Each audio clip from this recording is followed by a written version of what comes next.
আমাদের এই প্রেস ব্রিফিংয়ে আমি মোহাম্মদ মাসুদ আলম বিপিএম, ডিসি রমনা, আমার সাথে আছেন এডিসি ধানমন্ডি জিসানুল হক, এবং আমার পাশে বাম পাশে আছেন ওসি হাজারীবাগ সাইফুল ইসলাম। তো আমরা আজকে যে বিষয়টি নিয়ে আপনাদের সামনে উপস্থিত হয়েছি সেটা হচ্ছে, আপনারা জানেন যে গত 15 নভেম্বর পশ্চিম ধানমন্ডি এলাকায়, যেটা হাজারীবাগ থানার মধ্যে পড়েছে, ওখানে একজন বাংলাদেশি বংশোদ্ভূত ব্রিটিশ নাগরিক ডাক্তার একে এম আব্দুর রশিদ তার নিজ বাসায় নৃশংসভাবে খুন হন। তো ওনার বয়সও ছিল প্রায় 82-র উপরে, 82-র মতো। তো তার সাথে সে এবং তার সাথে তার ওয়াইফ ডাক্তার, সেও ডাক্তার, সুফিয়া বেগম, তারা দুইজনেই ব্রিটিশ নাগরিক। তারা মাঝে মাঝেই বাংলাদেশে আসতেন। তো বাংলাদেশে বেশ কিছু প্রপার্টি আছে, তারা মূলত থাকেন যুক্তরাজ্যেই। তো 15 তারিখে এই ঘটনার পরে মামলা রুজু হয়। সিসি ক্যামেরা পর্যালোচনা করি, সিসি ক্যামেরা সহ আমরা বিভিন্ন অ্যাঙ্গেলে বেশ অনেক দিন থেকেই আমরা চেষ্টা করে যাচ্ছিলাম। এটা অনেক ডিফিকাল্ট ছিল, আমাদের জন্য চ্যালেঞ্জিং একটা ঘটনা ছিল। এরপরে আমরা সর্বশেষ এই মামলার আমরা তথ্য বা রহস্য উদ্ঘাটন করতে পারি, এবং এই ঘটনার সাথে যে সিসি ক্যামেরায় আমরা 3 জনকে দেখেছিলাম, এই 3 জনকে আমরা আইডেন্টিফাই করে আমাদের দুইটা টিম, একটা টিম গিয়েছিল খুলনার ডুমুরিয়া এলাকায়, যেখানে ওখান থেকে আমরা 2 জনকে গতকালকে ধরি।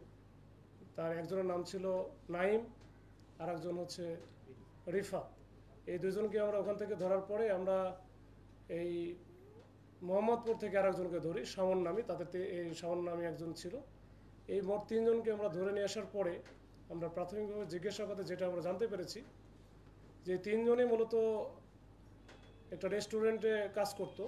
ওই থেকেই তাদের মধ্যে পরিচয়, এবং এই 2 জন ছিল যারা এই যে ব্রিটিশ নাগরিক এই ডাক্তার একে এম আব্দুর রশিদ, ওনার যে বাসা, নিজস্ব বাসা, এই বাসায় তারা ভাড়া থাকতো 2 জন।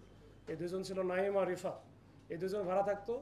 ভাড়া থাকা অবস্থায় ভাড়া বেশ কিছু বাকিটাকি ছিল, মাঝে মাঝে থাকতো, ভাড়া দিতে পারতো না, যেহেতু তারা শ্রমিক টাইপের ছিল। তো এই নিয়ে কিছু মনোমালিন্য ছিল। আবার বাসায় ঢোকা নিয়ে রাতের 10টার পরে ঢুকতে পারতো না। ওই ভদ্রমহিলা যে ছিল ডাক্তার সুফিয়া বেগম, উনি মনে হয় একটু তাদের সাথে ঝগড়া টগড়া করতো বা ঢুকতে দিত না, ঝামেলা করতো। এই নিয়ে তাদের একটা ক্ষোভ ছিল। দ্বিতীয়ত, তারা 3 জন মিলে চিন্তা করলো যে তারা তো রেস্টুরেন্টে কাজ করে, তো রেস্টুরেন্টে কাজ শ্রমিক হিসেবে কতদিন কাজ করবে। তারা ওই যে রাস্তার পাশে যে বিভিন্ন রকম ফুড কোর্টগুলো আছে, এইটা একটা ব্যবসা পরিচালনার জন্য তারা নিজেরা একটা উদ্যোগ নেয় যে আমরা তো করবো, আমাদের তো টাকা পয়সা নাই। তো তখন ওদের মাথায় আসলো, যেহেতু এই 2 জন বৃদ্ধ মানুষ, তাদের টাকা পয়সা অনেক আছে, তারা এই ইউকের নাগরিক, তাদের ছেলেমেয়েও ইউকেতে থাকে।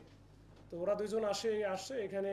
আসার পরে তাদের বেশ কিছু প্রপার্টি বাংলাদেশে আছে অনেকগুলো, এখান থেকে ভাড়া বাবদ বেশ কিছু টাকা পয়সা আসে।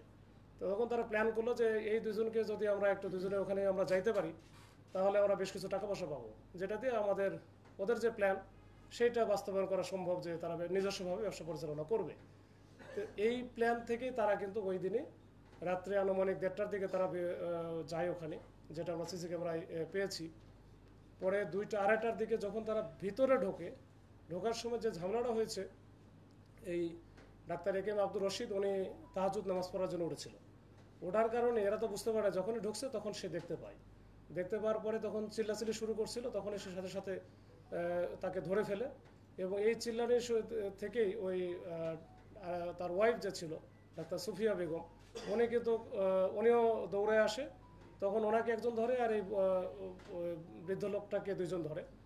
তো ধস্তাধস্তি একটা পর্যায়ে নাইম যে ছিল, তার কাছে চাকু ছিল, সে চাকুটা কয়েকটা জায়গায় আঘাত করার পরে যখন সে নিস্তেজ হয়ে পড়ে, তখন তাড়াতাড়ি করে, এর মধ্যে তো ওই মহিলা চিৎকার চেঁচামেচি করলে আশেপাশের লোকজনও হয়তো বা জেগে যাবে, এই ভয়ে তারা দ্রুত ওখান থেকে কোনো কিছু না করেই তখন ওখান থেকে দ্রুত পালিয়ে যায়। এই পালিয়ে যাওয়াটা আমরা সিসি ক্যামেরায় পেয়েছিলাম, কিন্তু রাতের হওয়ার কারণে তাদের চেহারাটা আসলে ভালো পরিষ্কার হচ্ছিল না। তো পরবর্তীতে আমরা আমাদের যে মেকানিজম দিয়ে আমরা বিভিন্ন সূত্র এবং গোপন সংবাদ, এবং আমরা ভাড়াটিয়াদের তথ্য নিয়েছিলাম। নিয়ে আমরা কিন্তু এটা ঘটনাটা আমরা রহস্য উদ্ঘাটন করতে পেরেছি এবং এই তিনজনই প্রাথমিকভাবে তিনজনের যে এই ঘটনার সাথে সম্পৃক্ততা এটা সরাসরি যে সম্পৃক্ততা এটা স্বীকার করেছেন এবং আজকে আমরা তাদেরকে কোর্টে পাঠাবো ইনশাল্লাহ হয়তো তারা 164 করবে।